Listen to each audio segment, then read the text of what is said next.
हमारा टॉपिक है मेन, जो हम वेव को डिस्ट्रीब्यूट कर करके पढ़ेंगे अलग अलग, यानी कि एक सिंपल एकदम लाइन से नहीं पढ़ने के, सबको एक ही जगह ले लिया, इसीलिए क्वेश्चन सॉल्व नहीं हो पाते। तो पहला हमारा इसके अंदर जो मामला है वो है मैकेनिकल वेव्स। क्या चीज़ भाई? Mechanical waves. मैकेनिकल वेव क्या होता है? मैकेनिकल वेव वो है जिनको चलने के लिए मीडियम की रिक्वायरमेंट होती है, जो मीडियम के बगैर नहीं चलते। आई बात समझ में कि नहीं? इनको मीडियम की रिक्वायरमेंट होती है। तो इसमें हम बजाय डेफिनेशन पढ़ने के एक एक लाइन बाय लाइन पढ़ेंगे। सबसे पहले पॉइंट इसके अंदर कि इसमें मीडियम नेसेसरी है।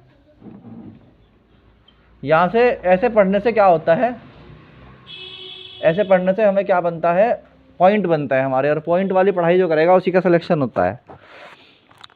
ठीक है नहीं है? तो वेव, मैकेनिकल वेव भी क्या है? वेव की तरह एक डिस्टर्बेंस है, उसे याद करने की जरूरत नहीं है। ये भी हर वेव डिस्टर्बेंस ही होती है, प्रोड्यूस होती है मीडियम में, विच प्रोपगेट थ्रू मीडियम। पहली बात कि ये मीडियम के थ्रू प्रोपगेट होगी। बात समझ में आ गई कि नहीं आ गई? मैकेनिकल वेव की पहचान। दूसरी, हाँ, ये मीडियम का शेप चेंज नहीं करती है, does not change the shape of medium, does not change shape of medium. आई बात समझ में? एक एक बात नोट करते चले जाओ, वहीं से पेपर बनेगा जहां से पढ़ा रहा मैं। तीसरी बात, इसमें क्या क्या ट्रांसपोर्ट होगा? क्या क्या ट्रांसपोर्ट होगा? एनर्जी एंड मोमेंटम ट्रांसपोर्ट होता है। ये तीन बातें नोट कर लो अलग अलग पॉइंट बना के। ठीक है नहीं है? एनर्जी एग्जाम्पल क्या बताए थे मैंने इसके? एग्जाम्पल नंबर 1 है इसका, है ना? क्या? स्ट्रिंग वेव्स, जो स्ट्रिंग के अंदर पैदा करी जाती हैं। बोल लो भाई, स्ट्रिंग एंड वाटर वेव्स। ये क्या हो गए? इसके एग्जाम्पल हो गए। समझ में आया कि नहीं आया? चलो,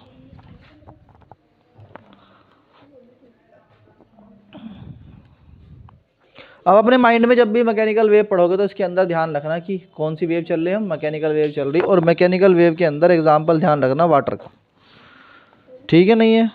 एंड साउंड का। तो पहला हम पढ़ेंगे इसके अंदर टाइप्स क्या होते हैं इसके। टाइप्स में पहला टाइप आता है ट्रांसवर्स वेव। Transverse waves.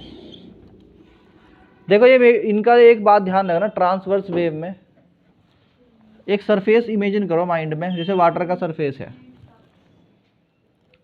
ठीक, या एक स्ट्रिंग है। तो इसमें क्या होता है, ऐसे चलती है ये वेव। तो वेव प्रोपेगेट किधर हो रही? इधर। ऐसे मान लो कि प्लस एक्स एक्सिस में वेव ट्रांसफर प्रोपेगेट हो रही। तो वेव जब हम बोलते हैं वेव प्रोपेगेट हो रही है, इसका मतलब एनर्जी एंड मोमेंटम प्रोपेगेट हो रहा है प्लस एक्स एक्सिस में। मगर जो मॉलिक्यूल या पार्टिकल है वो क्या कर रहा है? यहां ऊपर नीचे हो रहा है। यहां ऊपर नीचे क्या कर रहा है? ऑस्किलेट कर रहा। वेव प्रोपेगेट करती है, पार्टिकल क्या करता है? ऑस्किलेट करता है। तो हम बोलते हैं वेव क्या हो रही है भाई? वेव प्रोपेगेट हो रही है, वेव इज प्रोपेगेटिंग। मगर पार्टिकल क्या हो रहा? बोलो भाई, वाइब्रेट या ऑस्किलेट। क्या हो रहा? ऑस्किलेट। ये खास बात है। और इन दोनों के बीच में, प्रोपेगेशन और ऑस्किलेशन के बीच में एंगल कितने का है? 90 डिग्री का। ये खास बात है, ये नोट करने वाली बातें हैं।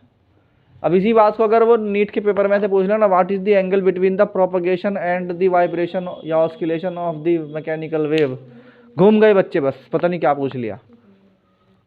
सिंपल सी बात है। इसका मतलब यहाँ पार्टिकल परपेंडिकुलर मोशन करेगा किसके? वेव के। बात समझ में आई कि नहीं आई? आ गई?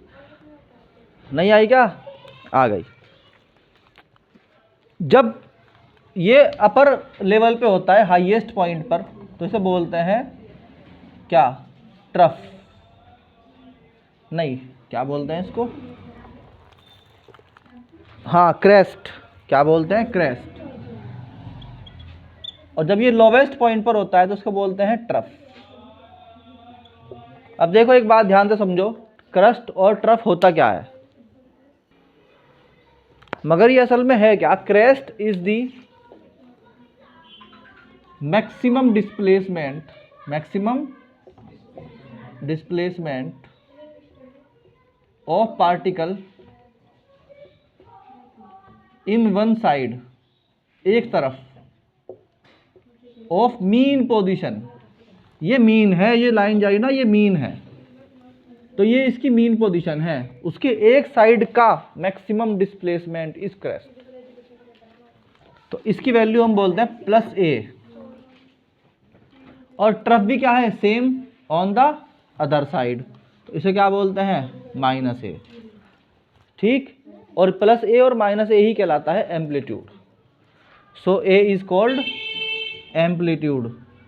अब धीरे धीरे से कनेक्ट करना शुरू कर दो, कहाँ से, एम्पलीट्यूड ऑफ वेव। इसे कनेक्ट करना शुरू कर दो कहाँ से, जब पढ़ाया था एसएचएम के अंदर क्या पढ़ाया था, सिंपल हार्मोनिक मोशन में एम्पलीट्यूड आया था कि नहीं आया था वेव का, ये वही है। ठीक है, एक एक चीज को कनेक्ट करते हुए चलते हैं, एक एक समान।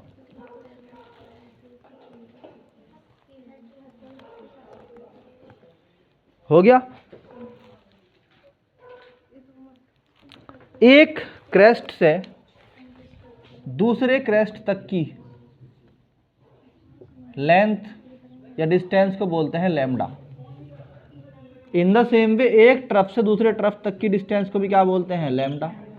यानी एक पॉइंट से दूसरे पॉइंट, सेम पॉइंट तक की डिस्टेंस को लैम्डा बोलते हैं। और लैम्डा क्या होती है भाई, लैम्डा इज दी वेवलेंथ। तो वेवलेंथ क्या होती है, the distance travelled by wave in one oscillation. अब देखो मेरी बात ध्यान से सुनो, ऑस्किलेशन तो यहाँ हो रहा ऊपर नीचे, और नाप रहे तुम कहाँ हो, इधर नाप रहे हो तुम, इन द प्रोपेगेशन। मतलब तुम ये देख रहे कि ये जो पॉइंट है इसी डिस्प्लेसमेंट पे रहते रहते दोबारा कहाँ मिलेगा हमें। आई बात समझ में। It is called lambda. Lambda की यूनिट होती है स्टैंडर्ड मीटर, और इसकी डायमेंशन क्या होती है, एल। तो lambda is the wavelength, lambda is the wavelength. आई बात समझ में कि नहीं आई। एक और चीज, कितनी बार इसने एक सेकंड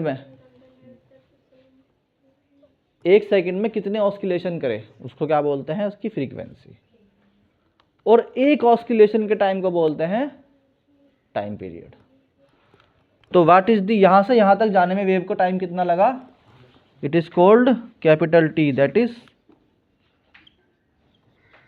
टाइम, बोलो, पीरियड। तो हम बोलते हैं the time taken by wave to complete one, बोलो भाई, ऑस्किलेशन। ठीक, इसकी यूनिट क्या होती है, सेकंड।